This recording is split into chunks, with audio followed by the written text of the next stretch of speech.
Doesn't really ring yet.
Whatever comes to... What the hell are you doing?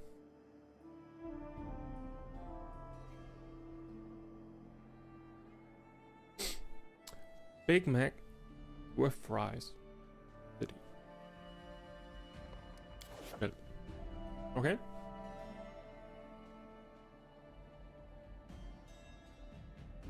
Silver step would be nice as well. Then we have...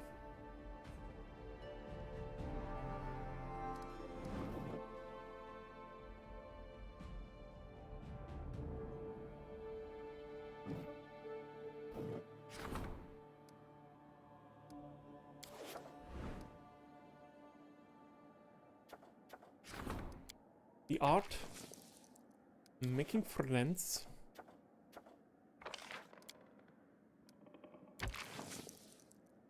Right. Rebuild. 60 days.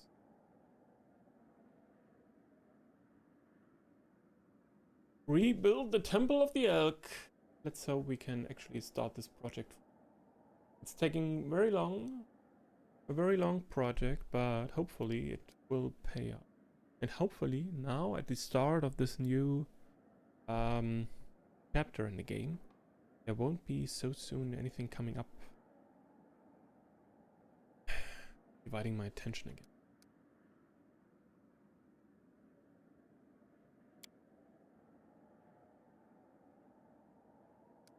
Buy necessary EP. And we start the rebuild.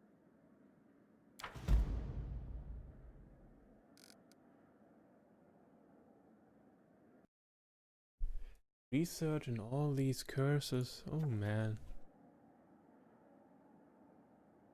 That will take up so much time.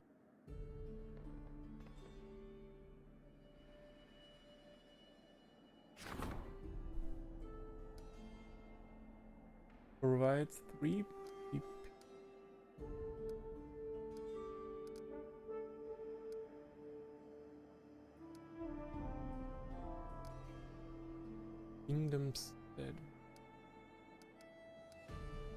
Kingdomstead rank.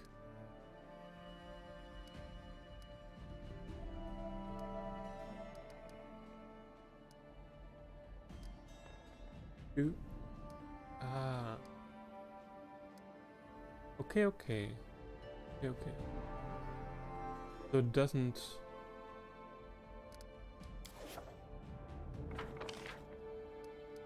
Okay. This rank basically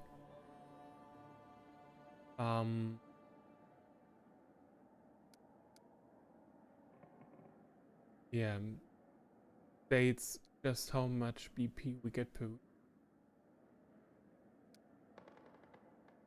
So we're just going to build stuff that will help us rank up even faster in all the other categories we are not ranked up yet. So we can actually get money from that. Yes, yes. After 100 hours game, I finally found out how we get money.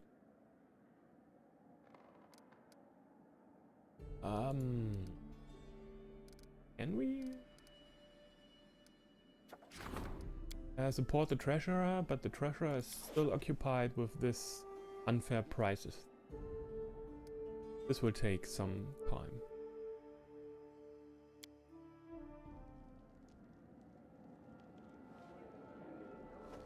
Wait, someone is Octavia taking care of the... Or did we already do this? I think we already did.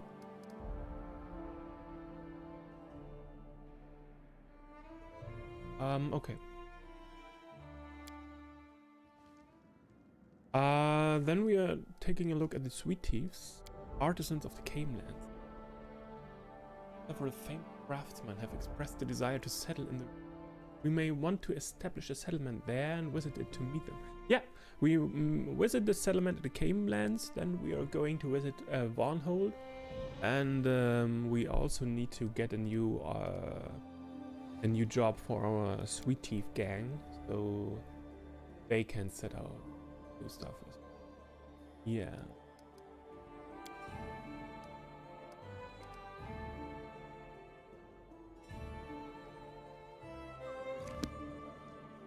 Hopefully.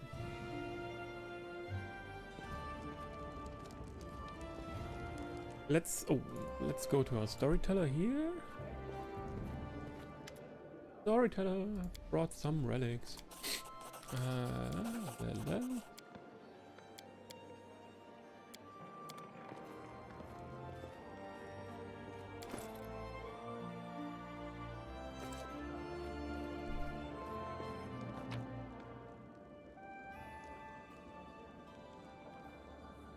Metal shard of the ring. We just take all this with us. Select from this category or from the whole list?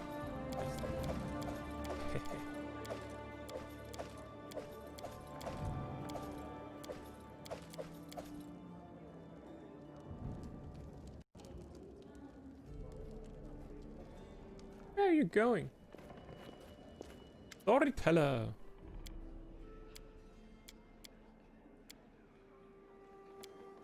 Okay, nothing.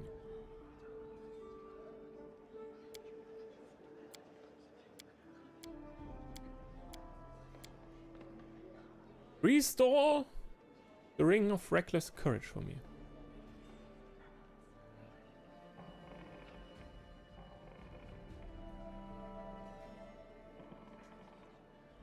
What a curious find. Shards of the ring of reckless courage, it would seem. Notice how they bear evidence of melting here and there. Lady Luck favored the ring previous owner for quite some time, but when she finally... Didn't we already restore the ring? Melted shards and... Luck is a fickle partner. You might think yourself her favorite person, while she sits and conspires to trick you.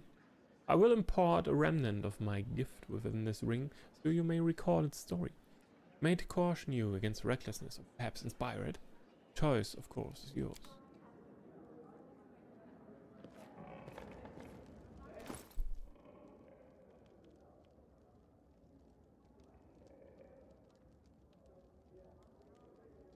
Reckless courage. Oh god. This ring grants its wearer a +4 enhancement bonus to charisma, +4 competence bonus to stealth and trickery skill checks, a +4 bonus to attack rolls made to confirm critical hits, and a +2 bonus to DC of mind affecting spells cast by the wearer. It imposes a -2 enhancement penalty to Vera's wisdom score, -4 competence penalty to perception skill checks, -2 resistance penalty to will saving throws, and a -10 all saving throws against traps.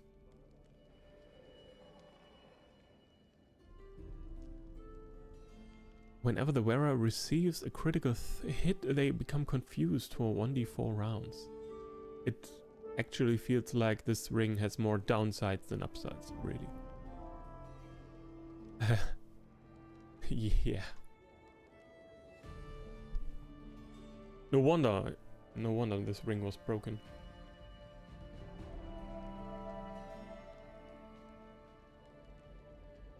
This simple steel ring is decorated with a plain pattern along with an inscription. Fortune favors the brave. The inscription is written in the ancient language of the Empire of Taldor, the predecessor of the modern Common Tongue.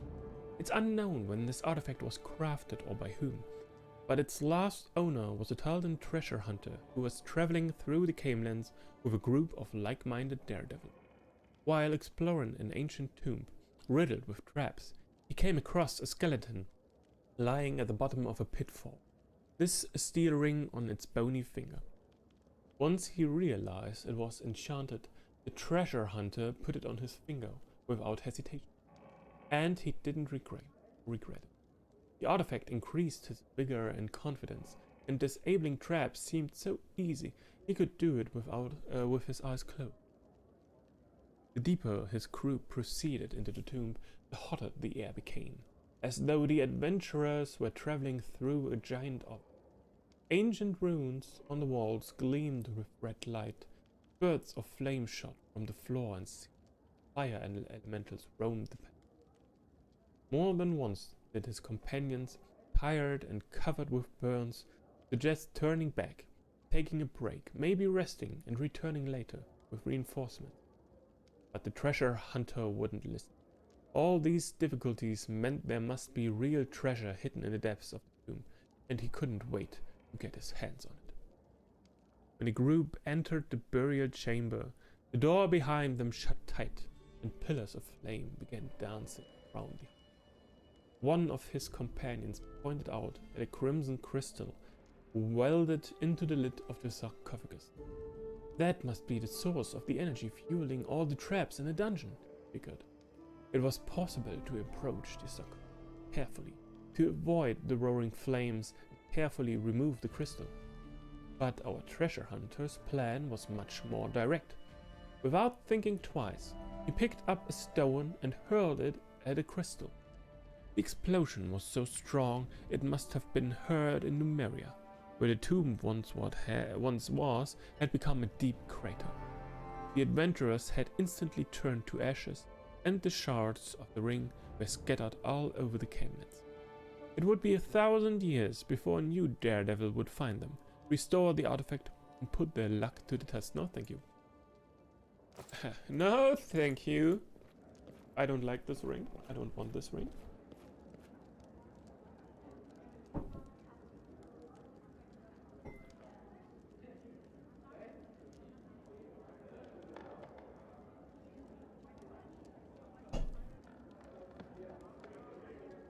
No, thank you.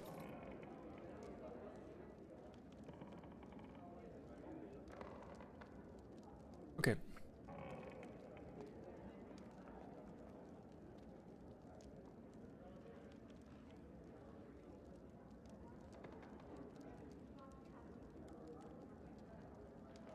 Okay, I think I will just keep this.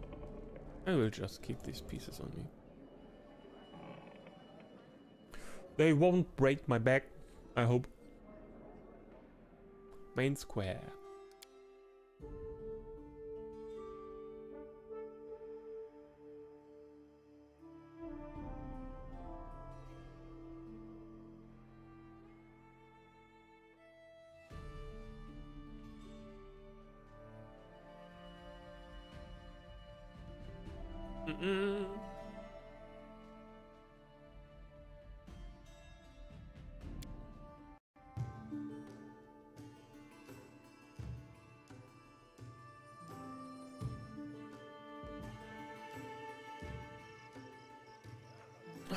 Greetings, Your Grace.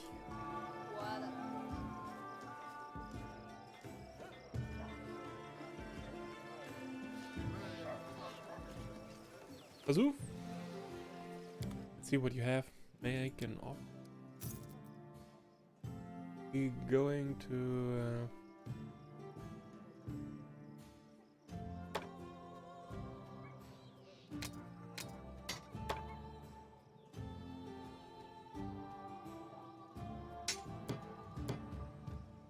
Oh, wait. Master. Yeah, I wanted to take...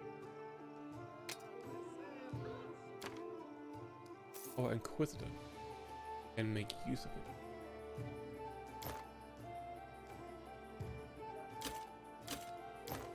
The rest of this, I think we can...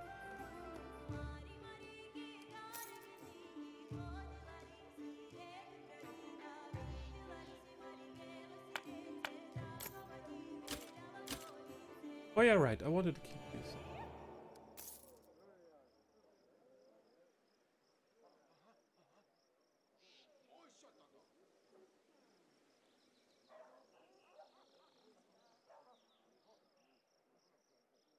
Price?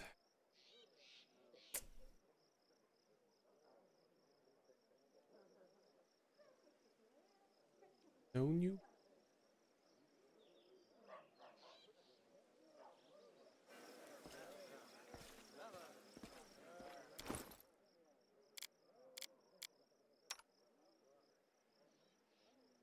Masterwork Scythe. No, not really. Not really better. And of course, no, not even the attack roll gets. So we can just sell it. I'm there.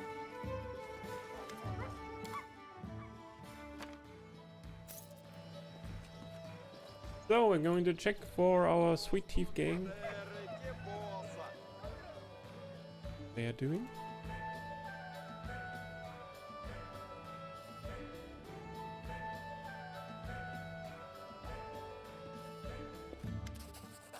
We have measured the lake, but there was a small problem. The shore is sometimes so wavy that it's 30 feet to walk. But if you measure every curve, it's 200. And if you measure really carefully, it's even 1,000. We argued for a long time what the right way to measure it was. And in the end, we decided to take an average. And the figure we got, Elki, how long was it? The tiefling proudly presents you with a huge skein of wet rope. This long! Item received, what? 329 ropes? What? What?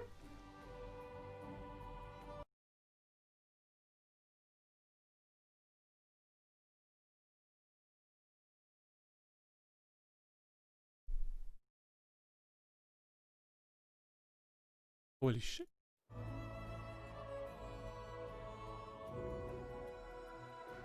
Let's see if you can complete my task.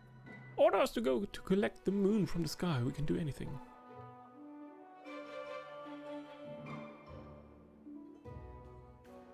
Yeah, the road through Warnhold to Talon Peak is terribly inconvenient. Try to find a better one past the Shrek Hills. Looking for new roads? We can do that. Maybe if we found such a road, we'll be accepted into the Pathfinder society. Grabbing their travel bags, the young tieflings run away.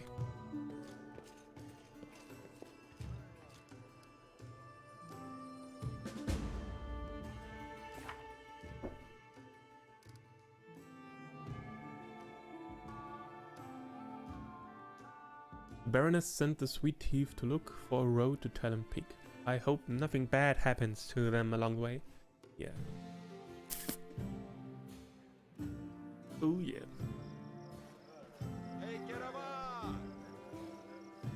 So wait, I want to leave my braces here before I sell them accidentally.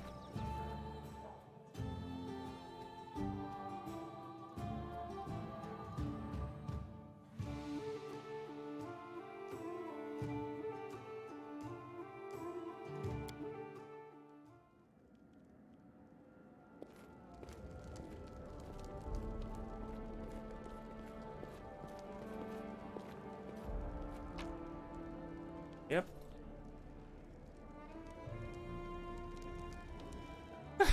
Okay, to Warnhold.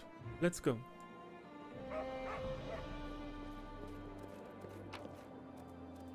Leave with this party here, yes. We keep this party on.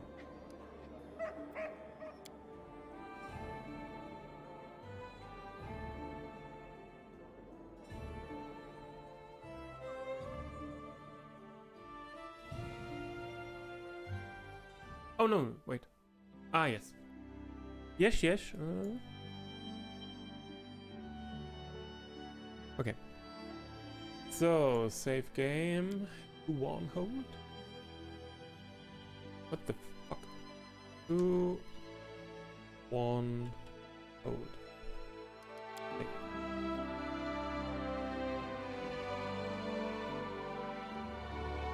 Okay, cool. We visit this town, Big Mac with Fry City. And it's a village. And then we are heading to Warnhold.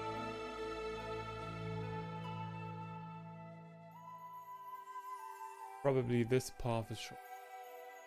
But we visit this city anyway.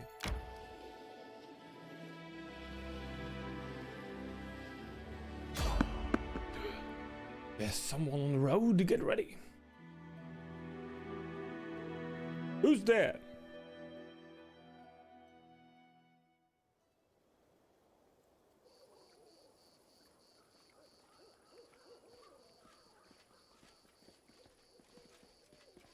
Those Lamishtu fanatics? Priest of Lamishtu? Several figures clad in dark clothes stand before you. The darkness hides their bodies, and the hoods drape their features in shadow. Baroness Mara, no fear, for your time has come!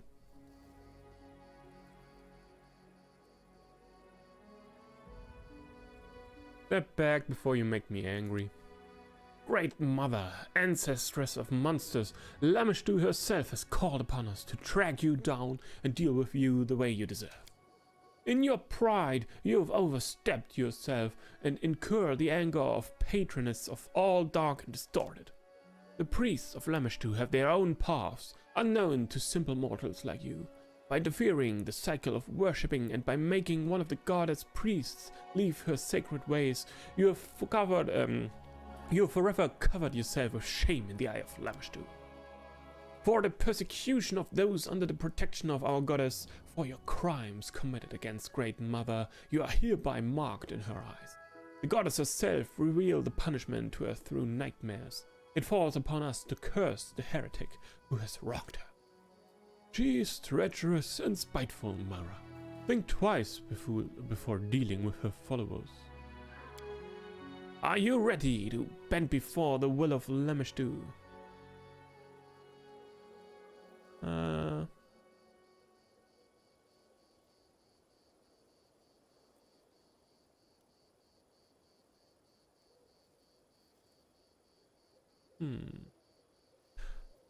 Come on, try your curse on me. Your goddess has no power over me.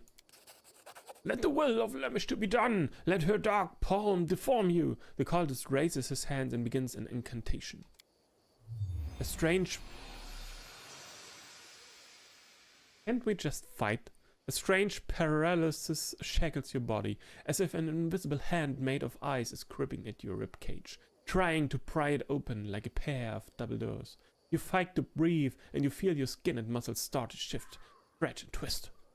Over several moments that seem an eternity to you, the torture ends.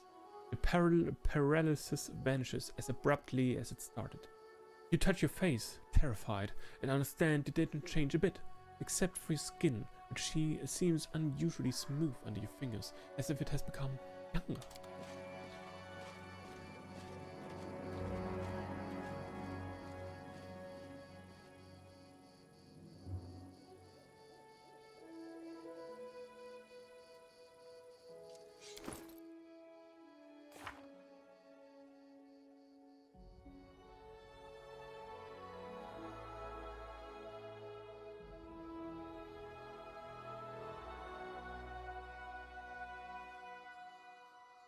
Lamashtu's Curse. The character appearance differs only slightly, making the character seem younger and more attractive. Despite being a boon in social encounters, this is bound to make the character a more alluring prey in the wilderness. The character gains a +2 bonus on persuasion when used for diplomacy and bluffs checks, but suffers a -1 penalty on AC against animal and magical beasts. Well, okay, you made me even more pretty. Thank you.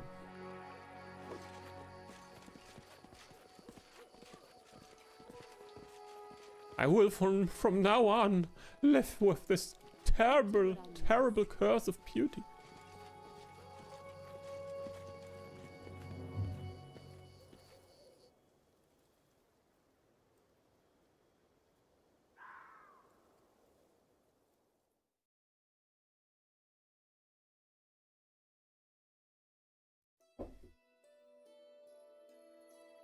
Continue.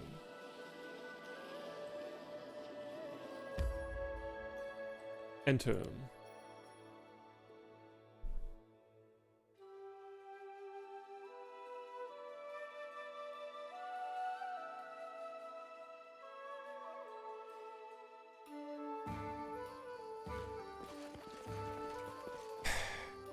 Harask the Wild Fist. Hello? Harask the Wild Fist, an elderly half-orc, looks at you without any friendliness. His clothes are covered with spots, and he looks exhausted and sickly. What are you looking at? Can't you see Master Harask is not well? On my last legs. Go along, leave me to my unhappy fate. Despite the cantankerous tone, there's certain confidence in the half-orc's voice, especially in how proudly he spoke the word master. Cantankerous.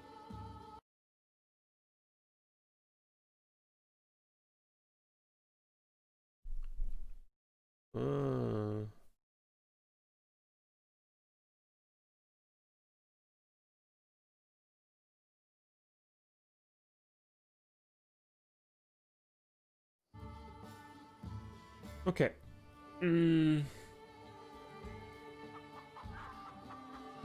What is your name? Harask. Harask the Wild Fist, they call me. I was once an armored weapons maker. I'm more of a corpse than a master now. Some evil people took everything from me. My family, my house, my craft, even took my tools, everything. What happened to you? What happened? It was a calamity.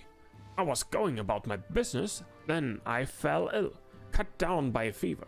I'd been burning up for 3 weeks. I thought I would die more than once. A local merchant saved me, a kind soul, damn him. He saved me, but not for free. Took everything I had as payment, even my precious work tools, the last of my treasures. I'm useless like this. What good am I to anyone? But if I got my tools back, I'd be quite all right. I used to make such weapons and armor. They sold faster than I could make them.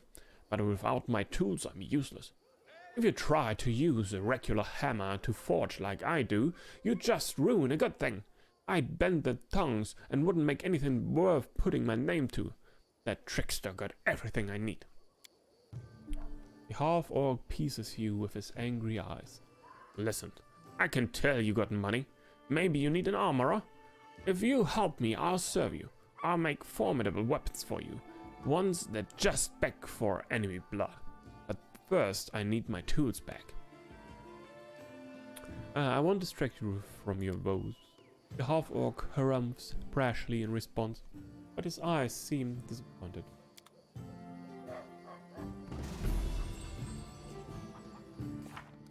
Yeah, so... Harask's tools. The weaponsmith tools must be purchased from the vendor and returned to Harask. Okay. Though this trader here, or... Trader?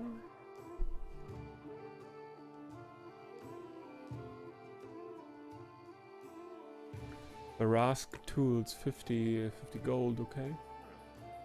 I think we can do that.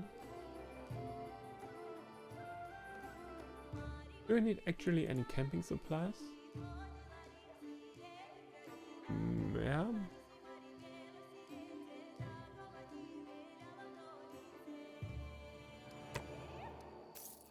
Yeah, do that.